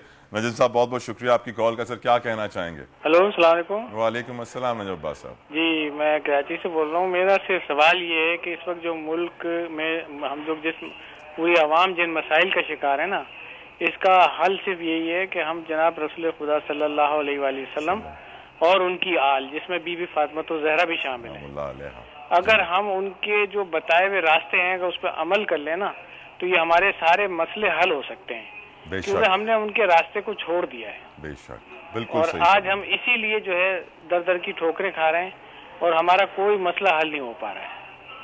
बहुत बहुत शुक्रिया नजम अब्बास साहब, आपने कॉल की और अपना इंपॉर्टेंट फीडबैक हम तक पहुंचाया। मुफ्ती साहब, बड़ी अच्छी बात इन्होंने कही कि हम एक तो अफसोस के साथ हज, रोजा, नमाज, ज़कात, तौहीद में फंस गए और अहले बैत की अहमियत को मुकम्मल तौर पर दरगुजर कर दिया। बड़ा अफसोस होता है, बड़े बड़े आलिम दीन ये बात करते हैं कि जी ये जरूरी है, ये जरूरी है, ये जरूरी है, ये जरूरी है। वो इस बात पर जोर नहीं देते कि नबी करीम सल्लल्लाहु ताला अलैहि वसल्लम रहमतुल लिल आलमीन के घर की नौकरी कितनी जरूरी है। रोशनी डालिए। बहुत खूब बात की आपने। नमाज, रोजा, हज, ज़कात जहाँ फ़र्ज है वह मोहब्बत अहले बैत भी फ़र्ज है। सुभान। और हुजूर अनवर सल्लल्लाहु अलैहि वसल्लम ने फरमाया, मैं तुम्हारे दरमियान दो भारी चीजें छोड़कर जो जा रहा हूँ, एक कुरान है, दूसरा मेरी अहले बैत है। आज मैं आपके वसीले से ये बात कर रहा हूँ कि कुरान सिखाने के लिए तो हमने जगह जगह मदरसे, स्कूल, सब चीज़ें कायम कर रखी हैं। हर मस्जिद में मदरसा मिलेगा। ये अहले बैत की मोहब्बत सिखाने का भी कोई मरकज है कहीं? क्या ये उलमा काम सर इंजाम दे रहे हैं? अहले बैत की मोहब्बत का दर्स तो रब ने दिया। हबीब आप ऐलान फरमाइए, कुल ला अस्अलुकुम अलैहि अजरन इल्लल मवद्दत फिल कुर्बा। मैं नमाज, रोजा, हज, ज़कात तुम्हें निज़ाम इंसानियत और पैगाम अमन दे के जितने एहसानात किए कोई बदला नहीं चाहता। अगर तुम बदला देना चाहते हो ना तो ला सालुकुम अलैहि अजरा, मैं तुमसे अजर नहीं मांगता, इल्लल मवद्दत फिल कुर्बा, मेरी अहले बैत से मवद्दत करो। वो अहले बैत कौन है? वो जनाब सैयदा ज़ारा हैं, वो मौला अली हैं, वो हसनैन करीमैन हैं। उससे एक साहब कहने लगे कि अली कैसे अहले बैत में शामिल हैं? वो तो नबी अलैहिस्सलाम के बेटे नहीं है, वो तो नबी के चचा के भाई हैं। मैंने कहा ये बताइए कि हुजूर अनवर सल्लल्लाहु अलैहि वसल्लम के साथ बदर में उस्मान शामिल थे? जवाब नहीं थे। मैंने कहा किसने शामिल किया? हुजूर ने बदरियों में उस्मान को शामिल किया तो कयामत तक कोई निकाल नहीं सकता। अली को भी नबी ने चादर के नीचे लिया, वो चादर ततहीर जब हुजूर अलैहिस्सलाम ने उसको अपने ऊपर रखा, जनाब सैयदा ज़ारा को, हसनैन को, अली को नीचे रखा और हजरत उम्मे सलमा से कहा दरवाजे पे खड़ी हो जाओ, अंदर कोई ना आए। फिर कहा अल्लाहुम्मा हाउलाए आलु बैती, ऐ परवरदिगार मेरी ये अहले बैत है, इनको पाक कर दे ऐसा जैसा पाक करने का हक है। तो जैसे अहले बैत पाक है ऐसा कोई और पाक उम्मत में हो नहीं सकता।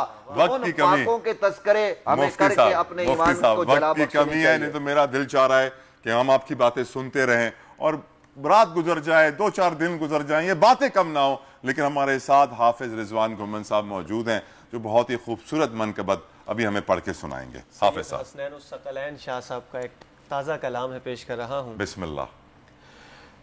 दरे बतूल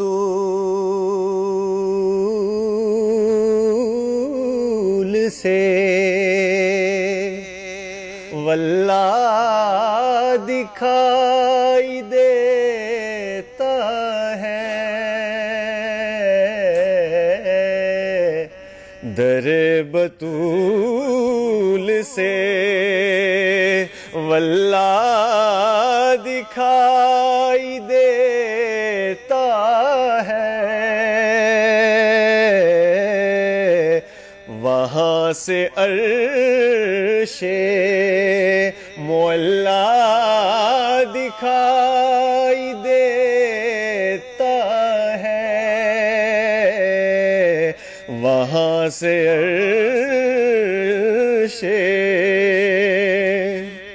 और वहाँ से देखें तो जन्नत भी नीचे दिखती है, मज़ारे सैयदा ऊंचा दिखाई देता है, मज़ारे सैयदा ऊंचा दिखाई देता है, दरे बतूल से और बतूल ना भी चलाए तो चक्की चलती है। अल्लाहु अकबर, सुभान अल्लाह, सुभान अल्लाह, सुभान अल्लाह। हसन का झूलता झूला दिखाई देता है, हसन का झूलता झूला दिखाई देता है, दरे बतूल से और मैं नामे ज़हरा पे नजरे खमीदा रखता हूँ,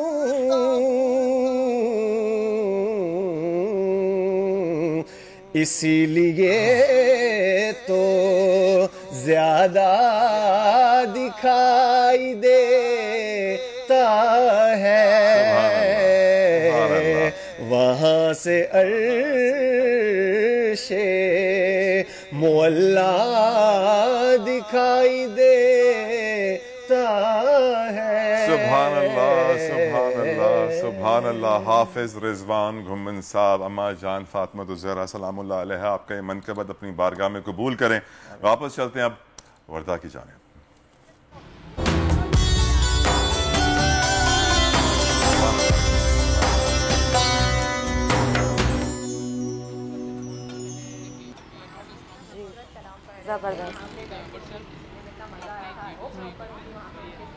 बहुत खूबसूरत कलाम। और ये देखिए चार्ट जो है तैयार है, मैंने 40 में निकाल ली है आपके सामने। ये देखिए बिल्कुल, ये एक्चुअली ये पूरा ज़बरदस्त सा चार्ट जो है वो तैयार हो गई है और वर्दा ने डिश आउट भी कर दी है।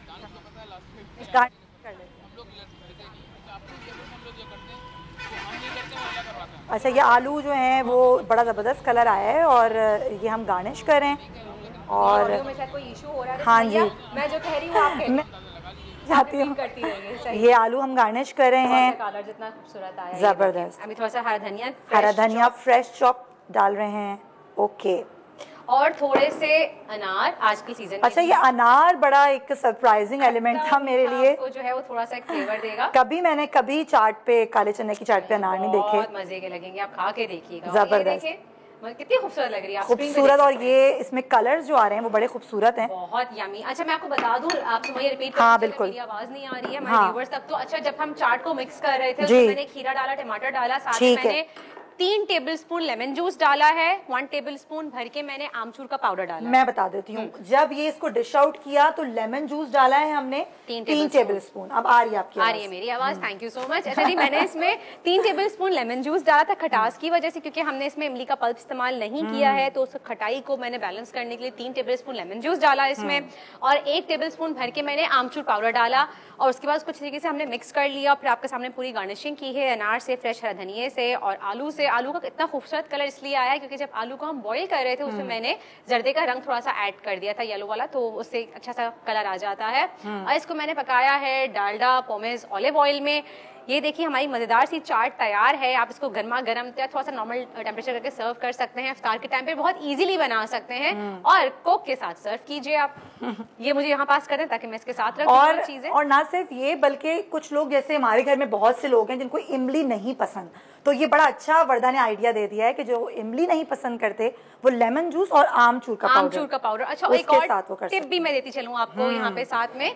एक टिप ये है कि बाज़ दफा कहते हैं लोग लेमन जूस से जो है वो गला आ जाता है, खटास की वजह से गला खराब हो जाता है। तो अगर लेमन जूस आपको डालना है चाट में तो आप उसको थोड़ा सा पका लें, लाइक जिस वक्त आप चाट भून रहे हैं उस वक्त आप लेमन जूस डाल लें, या उस वक्त इमली डाल के आप पका लें। जब वो पक जाएगी तो उसकी वो तासीर खत्म हो जाती है कि वो आपके गले को खराब करे। सही, जबरदस्त भाई, आज 2 टिप आ गई हैं गले के मुतालिक। तो जो लोग गला खराब और उनको खानी भी है इमली और चटनी, तो वो ये काम कर लें। और अगर गला खराब है और खांसी है तो इलायची वाला टूट करें। और ये मजेदार सी हमारी चाट तैयार है, जरूर ट्राई कीजिएगा, अपना फीडबैक देख के हमें बताइएगा। और फिर आप चलते हैं तलहा की तरफ, और मैं भी जाके ज्वाइन करती हूँ आपको वहाँ पे।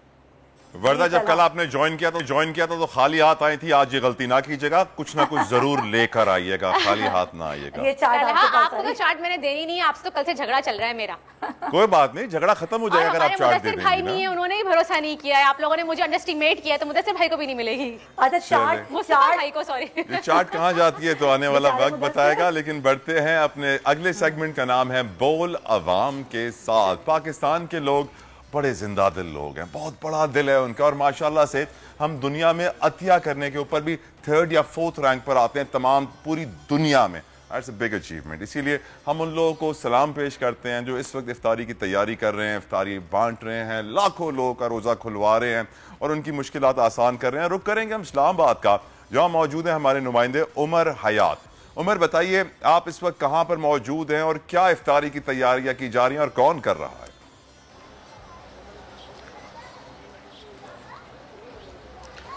बिल्कुल जी, इस वक्त मैं मेलोडी फूड स्ट्रीट में मौजूद हूँ और यहाँ पर जो है वो अफ्तारी की तैयारी का अमल जो है वो जारी है। और यहाँ हम ये देख रहे हैं कि लोग यहाँ इस जहाँ पे ये अफ्तारी की तैयारी हो रही है वहाँ पर लोग आ रहे हैं, और इसके साथ साथ बड़ी मिक़दार में अफ्तारी का जो सामान है वो यहाँ से लेकर जाते हैं। और अभी कुछ देर पहले एक शख्स आए, उन्होंने कहा कि एक जगह जो है अफ्तारी कर रहे हैं और ये सामान हम वहाँ लेके जा रहे हैं। लेकिन जो इस वक्त मेरे अकब में आप देख रहे हैं कि यहाँ ये अफ्तारी की जो तैयारी है वो शुरू है और इसमें यकीनी तौर पर समोसे आपको नज़र आ रहे होंगे, पकोड़े आपको नज़र आ रहे होंगे, कचौरियाँ आपको आ रही होंगी, जलेबियाँ आपको नज़र आ रही होंगी। उसके साथ साथ फ्रूट चाट हो या फिर चना चाट हो। यकीनी तौर पर पाकिस्तान में अगर देखा जाए तो अफ्तारी के दस्तरखान पर ये तमाम लवाज़मात लाजमी मौजूद होते हैं और फिर इसकी तैयारी का अमल जो है वो दोपहर से ही शुरू हो जाता है और फिर दोपहर से ही लोग जो है जो दूर दराज के इलाके के लोग हैं वो यहाँ पर आकर ख़रीदारी करते हैं। लेकिन जो करीब तरीन के लोग हैं वो असर के बाद या बिल्कुल मगरिब के बिल्कुल करीब तरीन जो है वो आकर ये अशिया ख़रीदते हैं। लेकिन दूसरी जानिब जो आपने चैरिटी की बात की, तरह चैरिटी के हवाले से यहाँ पर यकीनी तौर पर खुले दिल के जो मुसलमान हैं जो चैरिटी हैं और रोड के मुख्तलिफ साइड्स पे अफ्तारी जो रोज़ादार हैं उनकी अफ्तारी के लिए अशिया जो है उनकी जानिब से तैयार की जाती हैं। और कई ऐसे लोग भी होते हैं जो अगर किसी को अफ्तारी दस्तरखान पर नहीं करा सकते, उनको बॉक्सेस में अफ्तारी जो है वो प्रोवाइड की जाती है। जी right, I come back to you. Umar, आप मेरे साथ रहिएगा। इस वक्त कराची से मैं ज्वाइन कर लिया है राव हसनैन ने। राव, बताइए कराची में क्या इंतजाम देख रहे हैं, किस तरह इफ्तारी कराई जा रही है लोगों को? राव अफनान, बताइए। कराची में मुख्तलिफ मुकामात पर, अवामी मुकामात पर जो है वो अफ्तार का अहतमाम किया जाता है। इसी तरह कईयोमाबाद जो भी है रोज़ाने की तादाद में 1000 से ज़ायद अफराद के अफ्तार का अहतमाम किया जाता है शहरियों की जानिब से। कैमरामैन दानिश शकील अगर आपको दिखा सकें, अफ्तार की तैयारियाँ ज़ोर शोर से की जा रही हैं और इस वक्त जो है वो थाल लगाए जा रहे हैं। ये वो मुकाम है जहाँ पर 1000 से ज़ायद अफराद का मजमा रोज़ाना की बुनियाद पर अफ्तार करता है और ये कराची के अंदर अवामी मुकामात पर शहरियों की जानिब से मुनक्किद सबसे बड़ी अफ्तार होती है। जो मुस्तज़ीनीन हैं हम उनसे बात करने की कोशिश करेंगे और उनसे जानेंगे। सर, पहले तो ये बताएं कि इसके इंतज़ामात जो है वो कौन करता है? देखिए, इसके इंतज़ामात जो हैं हम 3 दोस्त हैं जो मिलके करते हैं। जब्बार भट्टी साहब का मेन इसमें कंट्रीब्यूशन है। आज से 27 साल पहले उन्होंने इनिशिएटिव लिया था। ये डिफेंस व्यू के रहायशी हम लोग और उसके अलावा भी जो दूसरे दोस्त हैं, मेरी अपनी रहायश फेज़ 6 में, लेकिन मैं बहुत अरसे यहाँ रहा हूँ। जब्बार भट्टी साहब आप आइए। जो मेन है इसका डोनेट होता है, ये कौन करता है, किस तरह ये इंतजाम अपने पास से करते हैं। हम कोई और डोनेशन किसी से नहीं लेते। यही सिलसिला सबसे पहले इनिशिएटिव जो अगर सबसे ज़्यादा मैसिव अगर डोनेशन है तो जब्बार भट्टी साहब का है। इसमें इन्होंने स्टार्ट लिया था, उनको देख के हमने इसमें इस कार्यक्रम में हम भी शामिल हो गए और अपने बसात के हद तक जो इस हद तक करते हैं। चूँकि यहाँ पर तकरीबन 1000 से 1500 लोग होते हैं डेली। ये बरकतें हैं रमज़ान की और अल्लाह ताला ने तौफीक दी है कि हम कोशिश करते हैं कि उनके लिए बेहतर रास्ते में उनका रोज़ा इफ्तार हो जाए। बिल्कुल, आपने देखा कि मुखय्यर हजरात की शहर के मुख्तलिफ मुकामात पर जो है वो अवामी अफ्तार का अहतमाम किया जाता है और इसी तरह कईयोमाबाद चुरंगी पर भी जो है वो अवामी अफ्तार का अहतमाम किया जा रहा है और गुज़िश्ता 25 साल से ये सिलसिला जारी है और शहर के मुख्तलिफ इलाकों पर, सड़कों पर, शाहराहों पर इसी तरह स्टॉल्स लगाए जाते हैं ताकि जो राहगीर हैं, मुसाफिर हैं, वो बर वक्त जो है वो अफ्तार कर सकें। कैमरामैन दानिश शकील अगर आपको दिखा सकें कि इफ्तार की तैयारियां हैं ज़ोरों शोर से जारी हैं। थालें लगाई जा रही हैं, चटाइयाँ बिछाई जा चुकी हैं और अफ्तार के अंदर राइट। राव अफनान हमारे साथ मौजूद थे कराची से और वो दिखा रहे थे किस तरह इफ्तारी की तैयारियां की जा रही हैं और बेशक इस बात में कोई शक नहीं है कि खाने में इतना मज़ा नहीं आता जितना खिलाने में आता है। उमर हयात इस्लामाबाद से हमारे साथ मौजूद थे। उमर, आपका बहुत बहुत शुक्रिया और यकीनन जो पाकिस्तानी इस वक्त लोगों को खिला रहे हैं उनको दिल में जो सुकून मिलता है, जो रात को नींद आती है, वो बहुत ही अलग किस्म की होती है। और यकीनन मेरी ये ख्वाहिश होगी कि मैं भी ये काम बढ़ चढ़ के करूँ, आप भी ये काम बढ़ चढ़ के करें और तमाम तर पाकिस्तान में जो हमारे गरीब भाई हैं जो शायद अफोर्ड नहीं कर सकते उस तरह खाना जिस तरह आप खा रहे हो, 5 star 4 star sushi, Japanese, Chinese, continental, उनको भी खिलाइए, उनका भी हक है। अकेले खाने में वो बात नहीं जो सबके साथ खाने में है। जिस तरह वर्दा हैं वो अभी दस्तरखान से आ रही हैं, अकेले अकेले उन्होंने चाट बनाई, अकेले अकेले वहां पर किसी को खाने को दे दी। मेरा सोचा भी नहीं, मुझे पूछा भी नहीं। मैंने कहा था कि आते हुए कुछ लेती भी आइएगा, लेकिन नहीं लेकर आई। क्यों वर्दा? मैं पैक करा के घर ले जाता, कम से कम देखता तो सही कि आप जो कह रही है कि मैं इतना अच्छा पका रही हूँ वो इतना अच्छा है या फिर सब कयास आ रही हैं।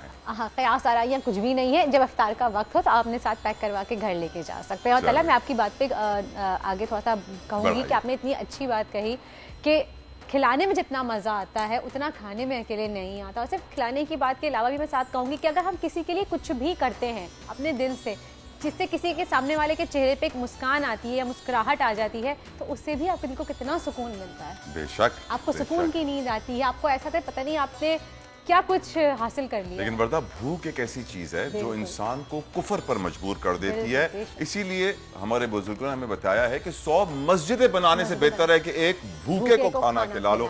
लेकिन आज यकीनन बहुत बड़ा दिन है, तीसरा रमजान है, यौम विसाल है हमारी अम्मा जान खातून जन्नत सैयदा कायनात फातिमा ज़हरा सलामुल्लाह अलैहा का।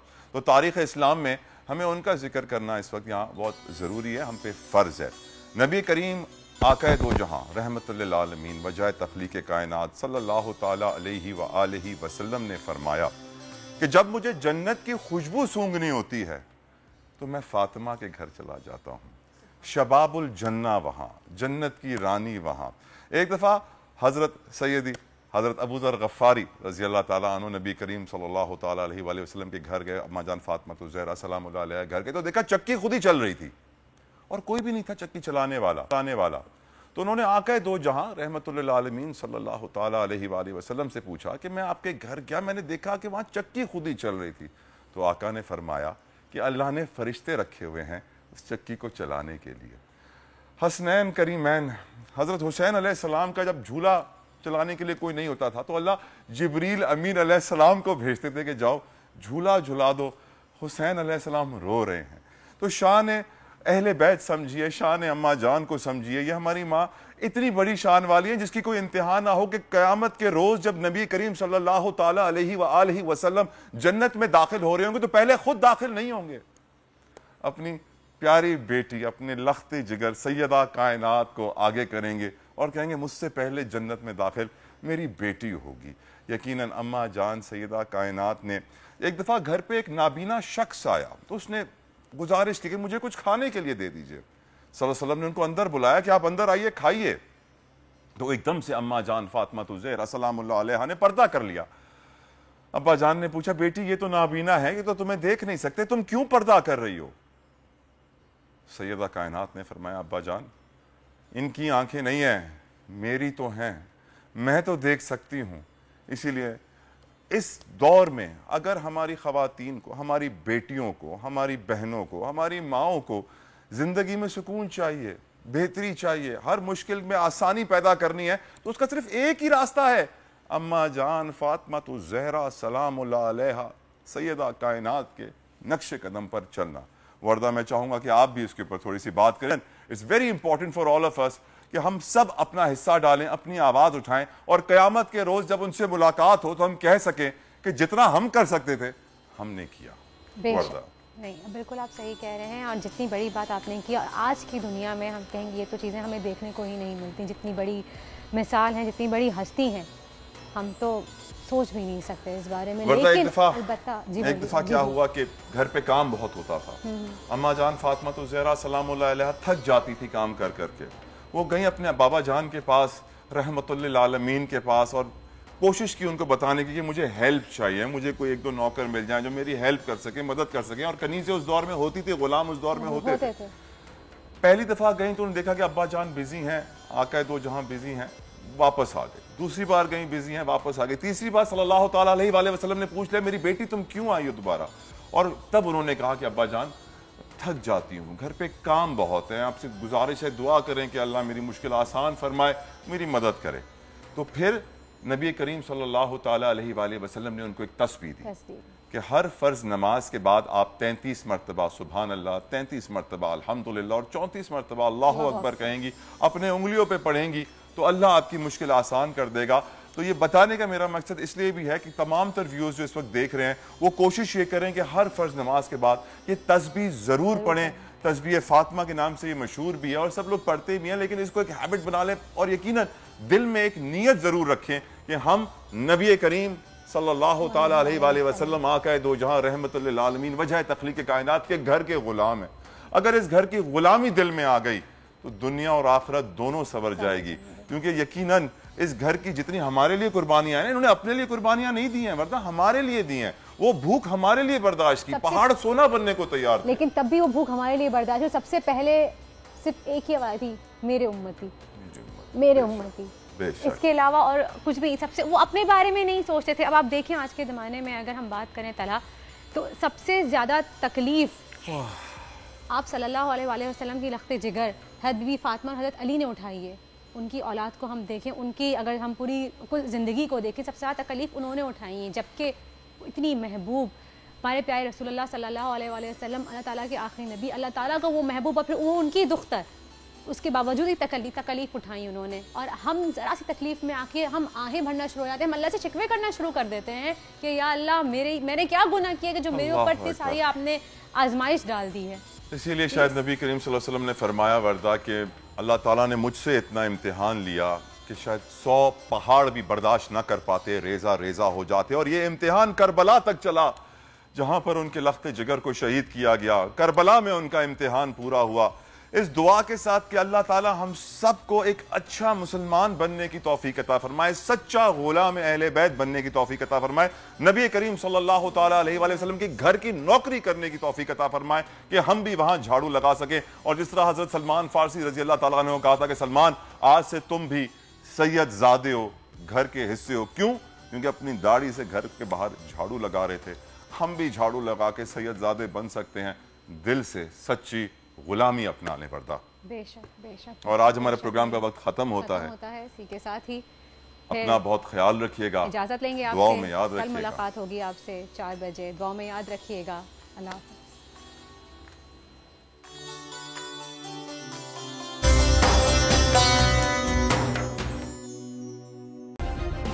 सब्सक्राइब करें और बेल दबाएं ताकि कोई खबर रह न जाए।